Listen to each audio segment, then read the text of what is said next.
वाले हमें शुरू से ही पता है कि कितने अच्छे इंसान होते हैं। रियल लाइफ और रियल लाइफ दोनों में स्टार ही होते हैं। हर लड़का हर लड़की की मदद करना चाहता है, हर लड़की हर लड़के की मदद करना चाहती है फिजिकली, और क्या फिर ये लोग हर बुरी चीज को इस धरती से खत्म करना चाहते हैं। अब चाहे वो चरस हो, गांजा हो, भांग हो, दारू हो, सिगरेट हो, जो कुछ भी हो, सब खत्म करना चाहते हैं यार। ये हम लोगों के लिए एक अच्छा इन्वायरमेंट बनाना चाहते हैं, एक अच्छी रहने के लिए धरती बनाना चाहते हैं, ग्रीनरी हमें देना चाहते हैं। सब गंदी नीच बुरी चीजें ये लोग कंज्यूम करके खत्म कर देना चाहते हैं। क्यों?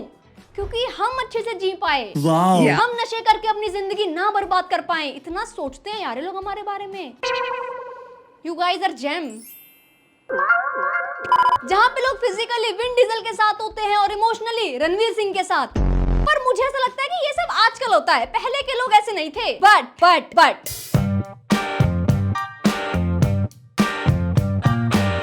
Emotional cheating is worse than physical cheating. Yes. No, but they're both bad. How can one be worse than the other?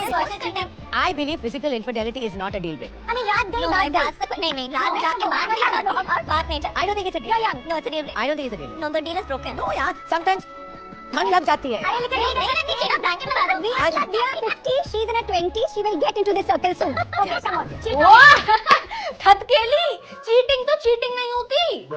Anyways, जिनको इमोशनल चीटिंग और फिजिकल चीटिंग के बीच में फर्क नहीं पता तो मैं बता दूं, इमोशनल चीटिंग उसको कहते हैं जब आपके मन में कोई और हो और आप हो किसी और के साथ कि नहीं बाबू आई तो लव यू, पर यार वो भी तो हॉट है वो ज्यादा अच्छी है, पर यार ये भी तो ठीक ही है, पर वो उसकी बात। इसको कहते हैं इमोशनल चीटिंग, जब तुम्हारे दिल में कोई और चल रहा हो और दिमाग में कोई और जिन लोगों के साथ ये होता है वो बहुत ही बड़े वाले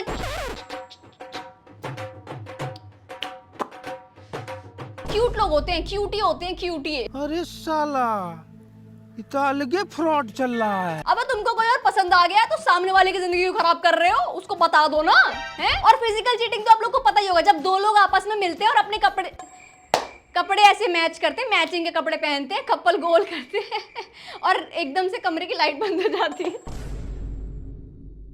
हाँ, ओयो में खोयो। ए पप्पी, थोड़ा ज्यादा नहीं हो गया?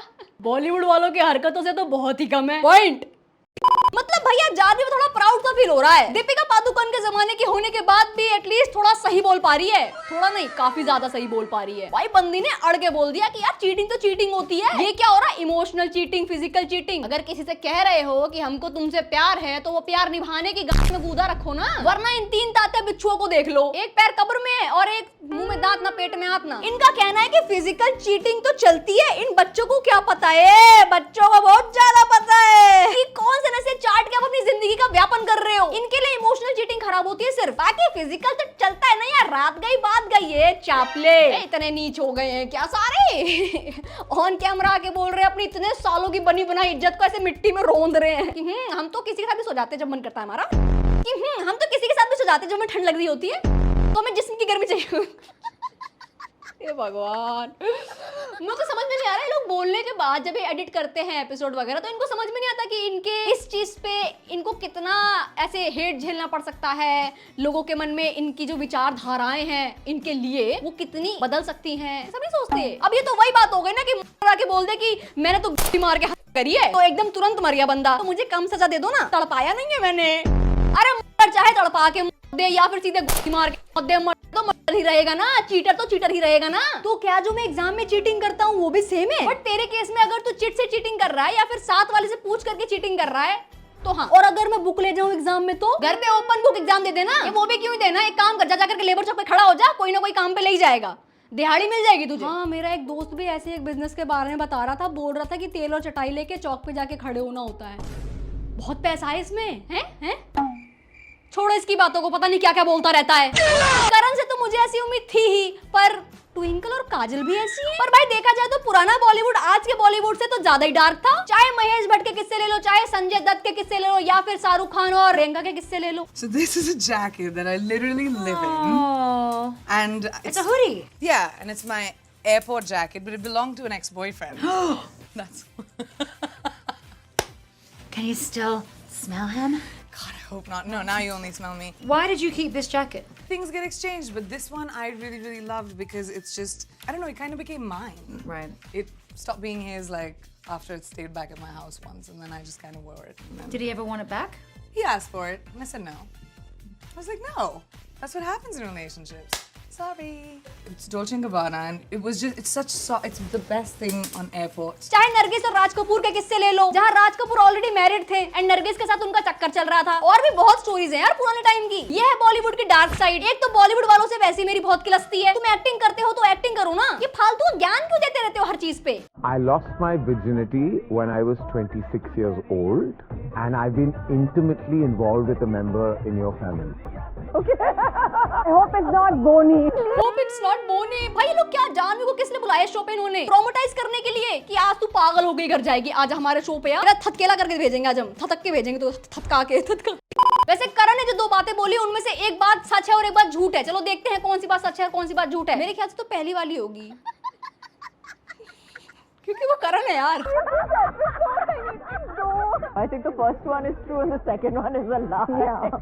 Well done, girls. The first one is true. I was late to that party, and I have not been intimate with any member. Sorry, but now I like Janvi for behaving so maturely, not like these third-class seniors we loved all along. Poor Janvi, they traumatized her in this episode. यही तो मैं बोल रही हूँ भाई, यही तो मैं बोल रही हूँ। तो जानवी ने पूरे शो में, मतलब जो भी एपिसोड था इसका, पूरे एपिसोड में जानवी ने ऐसे मैच्योरली बिहेव करा है। और लोगों को क्यों बताना है कि तुमने अपनी वर्जिनिटी कब लूज करी? भाई वो तुम्हारा पर्सनल मैटर नहीं है। फिर बोलते हो कि यार हमारे पर्सनल लाइफ पे लोग बोल देते हैं, तुमने अपनी पर्सनल लाइफ छोड़ी है पर्सनल, इतनी सी भी जो लोग ना बोले, चुप हो जाएं। Actors work harder than most 9 to 5 employees. Oh my god, 9 to 5 employees are the ones working and buying our tickets, so I'm going to... Yeah, I very good answer, Varun. I disagree completely with you guys. I disagree completely Actors with work you guys. Actors work damn hard. Killing it on the show.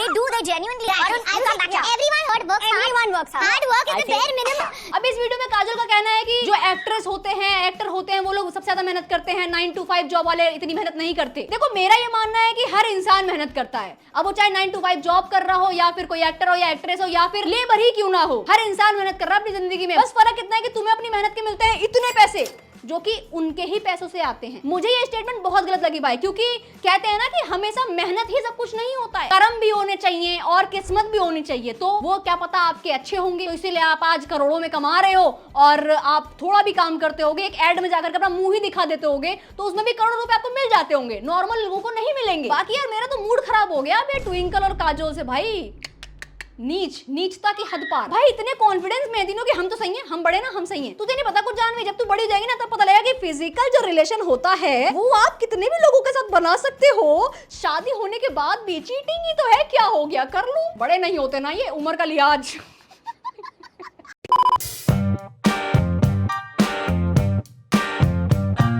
We are becoming superstitious. We are being forced into accepting and making religion a very important part of one's life. Suddenly, everyone is talking about करवा चौथ का व्रत नहीं कर रहे आप? I said, पागल हूँ मैं? Isn't it appalling that modern educated women do करवा चौथ? Praying for lives of husbands so that they can have some validity in life. इन मोहतरमों को हिंदू रिलीजन, हिंदू प्रैक्टिसेस से बहुत ज्यादा प्रॉब्लम रहती है, समझ रहे हो, बहुत ही ज्यादा। जब से रत्ना पाठक पैदा हुई है तब से इन्होंने हिंदू प्रैक्टिसेस को गरियाया ही है। पता नहीं ऐसे सेक्सी लग रहा है इनको कि इनको किसी भी चीज में सेंस दिख ही नहीं रही, जैसे इनकी बातें बहुत सेंसिबल होती हैं। इनको करवा चौथ से इसलिए प्रॉब्लम है क्योंकि ये पुराना ट्रेडिशन है, मॉडर्न सोसाइटी में इसकी जगह नहीं है और ना होनी चाहिए। अबे उम्र का लिहाज कर रही हूँ बस। ये भी इंडियन ट्रेडिशन में ही है बाय द वे, बड़ों का इज्जत करना छोड़ दें मॉडर्न सोसाइटी में आकर के। दोस्तों बहुत पुराने टाइम से लोग खाना खा रहे हैं, अब मॉडर्न हो चुके हैं लोग, तो क्या खाना ना खाएं? बहुत पुराने टाइम से लोग नहाते हैं, अब मॉडर्न हो चुके हैं लोग, तो क्या नहाना छोड़ दें? मतलब कितनी सेंसलेस बात है यार कि करवा चौथ जो है वो बहुत पुराना ट्रेडिशन है, अब के टाइम पे इसका कोई जगह नहीं होना चाहिए, मॉडर्न है रॉय। हेलो बच्चों, वेलकम टू माय क्लास। आज हम जानेंगे कम दिमाग होने के नुकसान क्या क्या होते हैं, इसके बारे में सीखेंगे। कम दिमाग वाली लड़कियां ऐसी दिखती हैं और उनके बात करने का ढंग कुछ ऐसा होता है जिसमें बच्चों मेजरली आपके चप्पल कब आपके पैरों से निकल के आपके हाथ में आ जाते हैं आपको पता भी नहीं चलता, ताकि आप अपने चप्पलों की एक माला बना करके ऐसे लोगों को समर्पित कर सके। इन कम दिमाग के लोगों की पहचान आप भीड़ में नहीं कर सकते, क्योंकि ये कम दिमाग वाले एक बहुत बड़े बहरूपिया होते हैं जो आपके जैसे बेस बना के आपके ही बीच घूमते हैं। ये देखने में ऐसे लगेंगे कि अभी तुरंत गोबर के नशे करके आए हैं और इनकी आंखें ऐसी चढ़ी हुई रहेंगी। ये वैसे तो समाज में बदलाव लाने की बातें करेंगे या करेंगी, बट एक्चुअल में हिंदूज और हिंदुइज्म को ही टारगेट करेंगे, क्योंकि इनका हस्बैंड एक मुस्लिम है।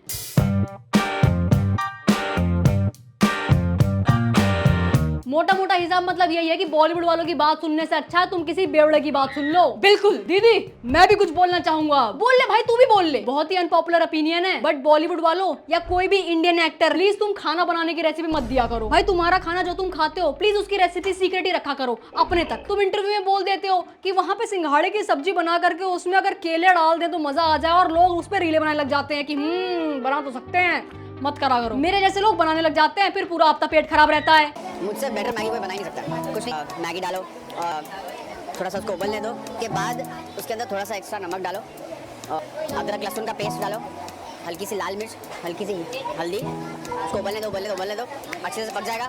एंड में थोड़ा सा 2 कच्ची चम्मच दूध डालो। I know it's shocking, but थोड़ा सा दूध डालो, उसका थोड़ा सा गाढ़ा क्रीमी टाइप बन जाएगा वो।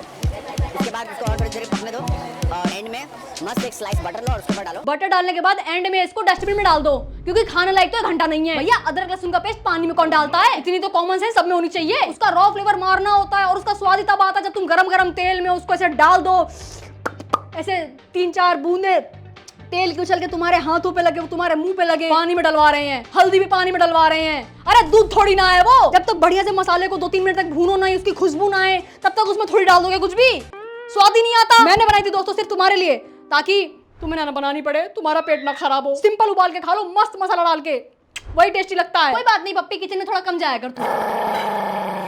बंदर के जाने अदरक का स्वाद। खैर दोस्तों, आज की वीडियो के लिए thank you so much for watching, and yes don't forget to do like, share and subscribe. Radhe Radhe, take care, bye bye. ध्यान रखो अपने घर वालों को और अपनी मेंटल हेल्थ का खास करके। Thank you. आज के लिए फिलहाल इतना ही। आपकी तरह मैं भी मायूस हूँ, लेकिन उम्मीद पर दुनिया कायम है। दिल दुखा है लेकिन टूटा तो नहीं है, और उम्मीद का दामन छूटा तो नहीं।